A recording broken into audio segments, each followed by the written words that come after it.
नाज़रीन, आप YouTube channel देख रहे हैं। मैं इमरान खान हूँ। साबिक़ वज़ीर-ए-आज़म पाकिस्तान और पाकिस्तान तहरीक इंसाफ के चेयरमैन इमरान खान साहब को कल जो उनकी ज़मानत की दरख्वास्त थी वो ख़ारिज कर दी गई। अदालत ने अदम पेशी पर इमरान खान की हिफाजती दरख्वास्त ज़मानत जो है उसको ख़ारिज कर दिया। और इमरान खान साहब के बारे में ये खबर आई थी कि उन्होंने ये प्लान कर लिया है कि वो अदालत जाएंगे, लेकिन उस बीच में जजेस उठ गए और फिर इमरान खान साहब की अदालत आने से पहले ही उनकी पता चला कि दरख्वास्त ज़मानत जो है वो ख़ारिज हो गई है। अब इसमें बहुत सारी चेमगोइयाँ हो रही हैं कि पूरा एक जाल बिछाया गया था इमरान खान साहब के लिए। उनकी जान को शदीद ख़तरा भी था और साथ ही साथ कुछ और प्लान भी थे कि उनको गिरफ़्तार किया जा सकता है। और ये पूरा एक नेटवर्क था जो काम कर रहा था कि जैसे ही इमरान खान साहब ज़मान पार्क से निकले वैसे ही वहाँ पे समाअत ख़त्म हो और बीच में कहीं पे कोई कार्रवाई की जाए और इमरान खान साहब को गायब किया जाए, क्योंकि सिक्योरिटी जो है वो साथ पुलिस की मौजूद रहनी थी, तो पुलिस इमरान खान साहब को लेकर कहीं गिरफ़्तार कर सकती है। अब क्योंकि इमरान खान साहब पाकिस्तान में वज़ीर-ए-आज़म रहे हैं और पाकिस्तान के अंदर लोग उनसे अब प्यार करते हैं और जो पाकिस्तानी हैं वो 76% तो शहबाज शरीफ के सर्वे के मुताबिक इमरान खान को वोट डालना चाहते हैं, तो मकबूलियत की वो अपनी मिराज पे है। तो इस वक्त जो इमरान खान साहब की मकबूलियत है वो इदारों के अंदर भी है। तो इमरान खान साहब को इन्फॉर्मेशन पहुंच जाती है, उन्हें पता चल जाता है जो भी सीक्रेट कार्रवाई हो रही होती है। तो इमरान खान साहब को आइडिया हो गया था कि उनको एक ऐसी कोशिश की जा सकती है कि उनको दोबारा से हमला हो सकता है, और दूसरा उनको अगवा करने की भी कोशिश की जा सकती है कि वहाँ से गायब करके गिरफ़्तार कर दिया जाए और उसके नताइज फिर पूरे पाकिस्तान को भुगतने पड़ने थे। हालात फिर आपको पता है कि किस नहज पे जाने थे और कौन सी चीज़ें फिर हमने विटनेस करनी थी। लेकिन ये भी कहा जा रहा है कि इमरान खान साहब ने चीज़ों को प्लान कर लिया था और आखिरी वक्त पे वो निकलने वाले थे, तो उस वक्त अदालत जो है वो बर्खास्त हुई और इमरान खान साहब की दरख्वास्त ज़मानत जो है उसको मुस्तरद कर दिया गया। अब हाई कोर्ट के जस्टिस बाकर नजफी साहब की सरबराही में 2 रुकनी बेंच ने दूसरे रोज़ भी इसकी समाअत की थी। अदालत ने आखिरी सेशन में पेश होकर वजाहत ना देने पर इमरान खान को तौहीन अदालत का नोटिस जारी करने का इंदिया देते हुए उन्हें शाम 6:30 बजे तक हर सूरत पेश होने का हुक्म दिया था। अलबत्ता इमरान खान मुकर्ररा वक्त तक पेश ना हो सके। लाहौर हाई कोर्ट ने मुकर्ररा वक्त तक पेश ना होने पर अदम पैरवी पर इमरान खान की हिफाजती ज़मानत की दरख्वास्त खारिज करते हुए चेयरमैन PTI हाज़िरी माफ़ी की दरख्वास्त भी उनकी मुस्तरद कर दी। जस्टिस बाकर नजफी ने रिमार्क्स में कहा कि अदालत ने 6:30 पर तलब किया, लेकिन दरख्वास्त गुजार अदालत में पेश नहीं हुए। अदम पैरवी पर दरख्वास्त खारिज की जाती है। जो तहरीरी फैसला है वो क्या है? लाहौर हाई कोर्ट ने इमरान खान की हिफाजती ज़मानत की दरख्वास्त मुस्तरद होने को तहरीरी हुक्म जारी कर दिया है, जिसमें लिखा है कि जस्टिस अली बाकर नजफी की सरबराही में 2 रुकनी बेंच ने तहरीरी हुक्म जारी किया। हुक्मनामे में लिखा गया है कि शाम 5 बजे केस की समाअत शुरू हुई तो दरख्वास्त गुजार के वकील ने इमरान खान को पेश करने की मोहलत मांगी, जिस पर कार्रवाई 6:30 बजे तक मुलतवी की गई। 6:30 बजे केस की समाअत शुरू हुई तो दरख्वास्त गुजार और ना ही उसके वकील अदालत में पेश हुए। तहरीरी हुक्मनामे में कहा गया है कि अदालत के पास हिफाजती ज़मानत अदम पैरवी की बुनियाद पर खारिज करने के सिवा कोई और ऑप्शन नहीं था। तो इस तरह जो है वो इमरान खान साहब की ज़मानत खारिज हो गई है। ये तो है जी एक केस। दूसरी जानिब पाकिस्तान की अदलिया के ऊपर एक प्रोपेगेंडा चलाया जा रहा है। परवेज़ इलाही की और ज़ुबैरी साहब जो सीनियर वकील हैं, इन दोनों की एक ऑडियो है उसको लीक किया गया है और उस पर जो राणा सनाउल्लाह हैं उन्होंने फ़ैसला किया है कि कार्रवाई की जाए। उन्होंने FIA को भी अहकामात दिए हैं और गिरफ़्तारी का इंदिया भी दिया है कि परवेज़ इलाही साहब को गिरफ़्तार किया जा सकता है। FIA को कहा है कि इस ऑडियो के ऊपर तहकीकात करें, अब इसका फोरेंसिक भी होगा। अब इस पे जो है वो परवेज़ इलाही साहब का मौक़िफ़ भी सामने आया। परवेज़ इलाही साहब क्या कह रहे हैं? परवेज़ इलाही साहब का ये कहना है कि इसमें परवेज़ इलाही साहब का और आबिद ज़ुबैरी साहब जो सीनियर लॉयर हैं और वकला रहनुमा हैं, उनका मौक़िफ़ सामने आ गया है।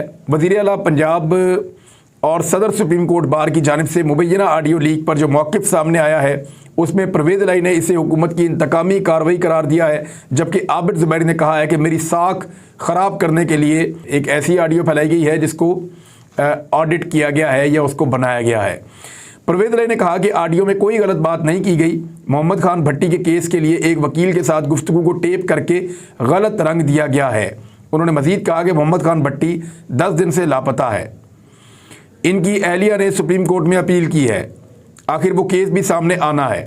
अगर कोई फलां बंदा इंसाफ के लिए अपने वकील के ज़रिए अदालतों से रुजू करता है तो इसमें ये गुनाह साबित करना चाह रहे हैं। अब परवेज़ इलाही साहब का अपना एक मौक़िफ़ है, आबिद ज़ुबैरी साहब का अपना एक मौक़िफ़ है, राणा सनाउल्लाह उन्हें गिरफ़्तार करना चाहते हैं, लेकिन एक्चुअली पाकिस्तान में अदलिया के ख़िलाफ़ अब एक मुहिम चल रही है और बहुत ताकतवर तगड़े लोग ये मुहिम चला रहे हैं।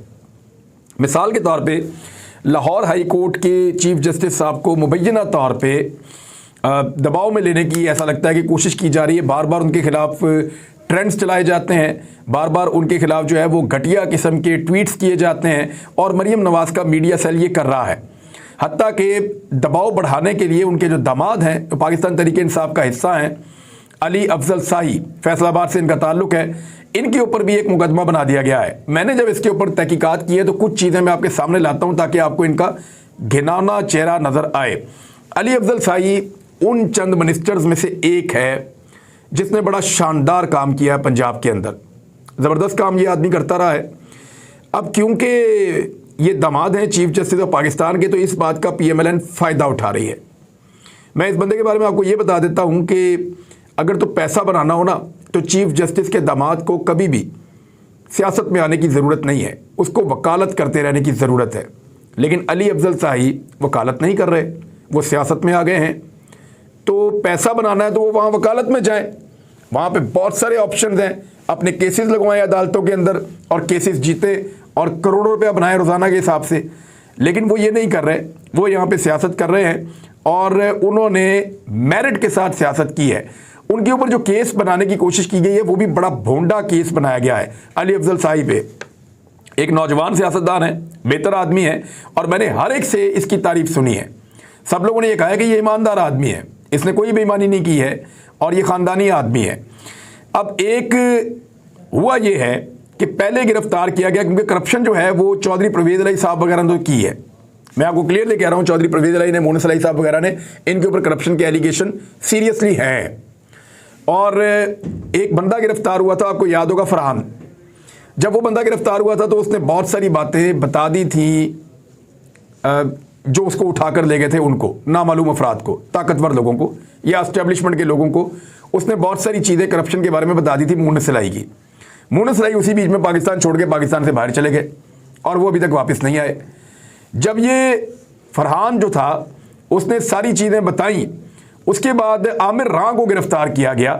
इनका ताल्लुक भी मोनस इलाही के साथ है, ये भी एक वकील हैं और चंद दिन तक ये गायब रहे। किसी पुलिस ने भी कहा हमारे पास नहीं है, FIA ने कहा हमारे पास नहीं है, तो फिर ये भी कहीं एस्टेब्लिशमेंट के काबू में थे। फिर उसके बाद ये बाहर आते हैं। उसके बाद मोहम्मद खान भट्टी जो परवेज़ इलाही साहब के बहुत करीबी आदमी हैं, उन पे और परवेज़ इलाही साहब के ऊपर रेडें शुरू हो जाती हैं क्योंकि जिन लोगों ने इनको उठाया था उनके पास काफ़ी मवाद आ गया और बहुत सारी इन्फॉर्मेशन मिल गई है। मोनस इलाही अगर पाकिस्तान में होते और उनकी एस्टेब्लिशमेंट से डील ना होती तो वो 100% गिरफ्तार हो जाते। ये इन्फॉर्मेशन मैंने सारी इकट्ठी की, आपको बता रहा हूँ मैं कि जो करप्शन की कहानियाँ इस वक्त परवेज़ इलाही साहब और मोनस इलाही साहब से जुड़ी हुई हैं, उनके कुछ लिंक इस वक्त पाकिस्तान की एस्टेब्लिशमेंट के हाथ लग चुके हैं। तो उनके हाथ बिल्कुल साफ नहीं है। अब एस्टेब्लिशमेंट दबाव डाल रही थी कि इमरान खान का साथ छोड़ दो, अगर तुम इमरान खान का साथ छोड़ोगे तो ये केसेस नहीं खुलेंगे, लेकिन अगर इमरान खान साहब का साथ दोगे तो फिर इनका सामना करना पड़ेगा।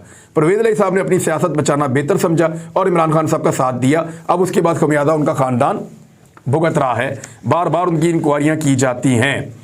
अब जब ये मोहम्मद खान भट्टी तक पहुँचे तो पता चला कि राणा इकबाल नामी कोई एक एक्सियन है, वो जो C&W एक महकमा है जो तामीरात वगैरह ये सारी चीज़ें करता है, डेवलपमेंट। C&W का एक महकमा है, वहाँ पे एक राणा इकबाल नाम का एक्सियन है मंडी बहाउद्दीन में। वो कोई पैसा देता था मोहम्मद खान भट्टी साहब को, जो क्योंकि ये उसको लगाते थे, उसकी ट्रांसफ़र पोस्टिंग को देखते थे, उसके बाकी मामलात को देखते थे और ठेके वेके ये सब, तो वो उसमें से पैसा जो है वो कमा कर देता था।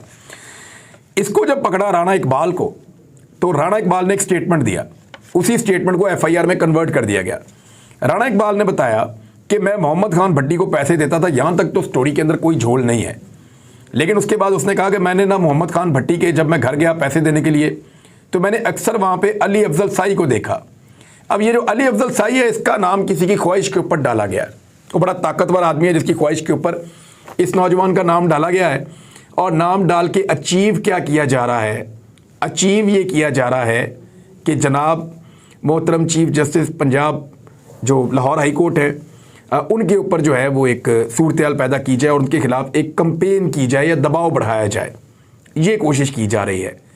अब क्योंकि ये उनका दामाद है, तो मैं एक क्लेम आपके सामने कर देता हूँ। वो क्लेम मैं ये करता हूँ पाकिस्तान के तमाम इदारों को, पाकिस्तान के तमाम एस्टेब्लिशमेंट के इदारों को, कि आप एक दफ़ा अली अफजल साई की कोई एक फ़ोटो, कोई एक टेलीफोन रिकॉर्ड या कोई एक चीज़ से आप साबित करें कि ये कभी मोहम्मद खान भट्टी के उस घर में गया है जहाँ पे इकबाल नाम का एक्सियन ये क्लेम कर रहा है कि इसने उनको देखा जब वो पैसे देने गया। वो ये नहीं कह रहा कि इसने करप्शन की है, वो ये कह रहा है कि मैंने इसको वहाँ देखा था सिर्फ, और यही जुमला लिखा हुआ है FIR के अंदर। अंदाज़ा करें आपके कितने भोंडे अंदाज में पाकिस्तान के अंदर जजेस को और अदलिया को दबाने की कोशिश की जा रही है, और ये एक मुनज़्ज़म कोशिश है और लगातार हो रही है।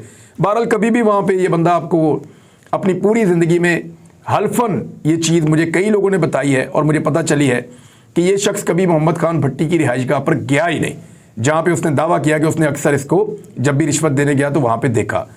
तो अब ये इस किस्म के हथकंडे किए जा रहे हैं और इस किस्म के हथकंडों से अदलिया को काबू करने की कोशिश की जा रही है। बदकिस्मती है पाकिस्तान की। दूसरी जानिब वफाकी हुकूमत ने शौकत तरीन को इश्तिहारी करार देने की कार्रवाई शुरू करवा दी है। इसहाक डार साहब के बारे में मुख्तलिफ खबरें आ रही हैं। कुछ लोग कह रहे हैं कि वो इस्तीफ़ा देने जा रहे हैं और कुछ लोग ये बता रहे हैं कि इसहाक डार साहब के खिलाफ PMLN के अंदर बड़ा सख्त रद्द-ए-अमल आ गया है। उन्होंने जो इकॉनमी को तबाह किया है, मुस्लिम लीग नून के अंदर से लोग आवाज़ें उठा रहे हैं कि डार की सियासत हम सबको तबाह कर देगी, और इसहाक डार जिस तरह से इकॉनमी को चला रहे हैं ऐसे इकॉनमी चलती ही नहीं है। तो अंदर से आवाज़ें उठ रही हैं और उसकी वजह से शदीद दबाव है नवाज शरीफ पे, मरियम नवाज पे, शहबाज शरीफ पे कि इसहाक डार को हटाया जाए। और कुछ लोग कहते हैं कि इसहाक डार का इस्तीफ़ा आ जाएगा और वो इस वक्त पाकिस्तान में मुबैना तौर पे मौजूद नहीं है। उधर मरियम नवाज साहिबा ने एक स्टेटमेंट दे दिया है और उस स्टेटमेंट से पाकिस्तान में भूचाल आ गया है। मरियम नवाज का ये कहना है कि मरियम नवाज की हुकूमत ही नहीं है पाकिस्तान में। उन्होंने कहा हमारी तो हुकूमत ही नहीं है पाकिस्तान में, और हमारी हुकूमत तो तब आएगी जब नवाज शरीफ पाकिस्तान में वापस आएगा, उससे पहले हमारी पाकिस्तान में हुकूमत नहीं है। अब मैं आपको कुछ चीज़ें जो हैं वो बताता हूँ। जब हुकूमत बनी थी उस वक्त मरियम नवाज ने क्या कहा था, ज़रा ये ट्वीट आप देखें। ये मेरी नहीं, ये हुकूमत मेरी नहीं है, मरियम नवाज ने अब क्लेम किया क्योंकि गंद बड़ा पड़ गया ना। यानी पहले ये कह रहे थे कि हमारी हुकूमत 29 नवंबर को आई है, जब तक जनरल कमर जावेद बाजवा थे तब तक हमारी हुकूमत नहीं थी। हमारी हुकूमत 28 नवंबर के बाद आई है, ये मरियम नवाज ने कहा था। पहले कहा कि 28 नवंबर के बाद हमारी हुकूमत आई है, और अब कह रहे हैं कि अभी भी हमारी हुकूमत नहीं है। अच्छा, 28 नवंबर से पहले क्या कह रहे थे, जरा ये भी आप देख लें। जब शहबाज शरीफ वज़ीर आज़म पाकिस्तान बने तो उन्होंने लिखा शुक्र अल्हम्दुलिल्लाह रब्बिल आलमीन, नवाज शरीफ का शहबाज शरीफ वज़ीर आज़म इस्लामी जमहूरिया पाकिस्तान, आगे पाकिस्तान का झंडा और फिर लिखा शेर, और साथ ही आगे 3 शेर भी बनाए हुए थे मरियम नवाज ने। तो ये मरियम नवाज सेलिब्रेट भी किस चीज़ को कर रही थी।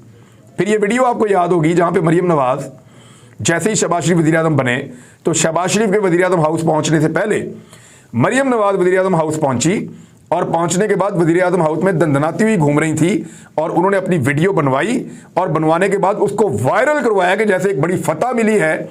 और फिर मिठाइयाँ खाने की अलग तस्वीरें हैं, एक दूसरे के गले रख के जज्बाती होने की अलग तस्वीरें हैं। तो मरियम नवाज ने तो इस हुकूमत को सेलिब्रेट किया था। ये वही मरियम नवाज है जो आज कह रही है मेरी हुकूमत नहीं है, जब मिफ्ता इस्माइल को ट्विटर के ऊपर हुकूमत चलाने के लिए अहकामात देती थी और उनसे अमल दरामद करवाती थी। ये वही मरियम नवाज है जिन्होंने कहा कि हमने इसहाक डार को लाने के लिए बड़ी मेहनत की है और अब उनको वापस आ जाना चाहिए। इसहाक डार को लाके वजीर बनाया। फिर ये वही मरियम नवाज है जो इस हुकूमत को ऑन करते हुए कहती थी इसहाक डार को टाइम देना चाहिए, उस पर यकीन रखना चाहिए। हर चीज़ में हुकूमत इनकी थी। लेकिन आज मरियम नवाज को पता चला कि लोग अब इनकी बात नहीं मान रहे। इस हुकूमत में लोग मुकम्मल तौर पे मायूस हो चुके हैं, लोग मुकम्मल तौर पे नाउमीद हो चुके हैं। तो अब उन्होंने ये सोचा कि हुकूमत को ही डिसोन कर दो, यानी अपना वो चचा जिसके गले लग लग के इन्होंने सेलिब्रेशंस की थी, उसी चचा को डिसोन कर दिया कि जनाब ये चचा की हुकूमत है, हमारी नहीं है। हालांकि इससे पहले के ट्वीट, इससे पहले की वीडियोस, इससे पहले के बयानात ये इस हुकूमत को बार बार ओन करते रहे हैं। आज भाग रहे हैं और भागने की एक पुरानी रवायत है। इस खानदान ने हमेशा भाग कर दिखाया है और भागने की इनकी रवायत कोई इनसे सीखे। अगर किसी ने भागना सीखना है तो 2-4 चीज़ों में बड़े माहिर हैं। बूट पॉलिश करने के अंदर इनका कोई सानी नहीं है, मैदान छोड़ के भागने में इनका कोई सानी नहीं है। दूसरी जानिब नाज़रीन एक और बड़ी खबर है और वो ये है कि शेख रशीद अहमद अब रिहा हो गए हैं।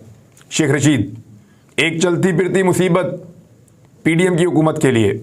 शेख रशीद जो ज़्यादा लीथल होकर बाहर आ रहे हैं, शेख रशीद पे बहुत सख्तियां की गई, उनको बांधा गया, उनकी आंखें बांधी गई, उनको बार बार मुबैना तौर पे ये कहा गया कि आपने वही करना है जो हमने कहना है, आप इमरान खान का साथ छोड़ दें।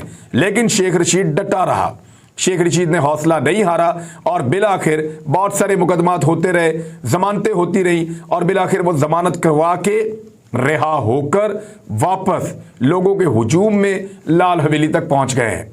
तो अब शेख रशीद अहमद साहब को भी अब बर्दाश्त करना पड़ेगा। शेख रशीद अहमद बाहर आ गए हैं, ये एक नई मुसीबत इस हुकूमत के गले पड़ने जा रही है।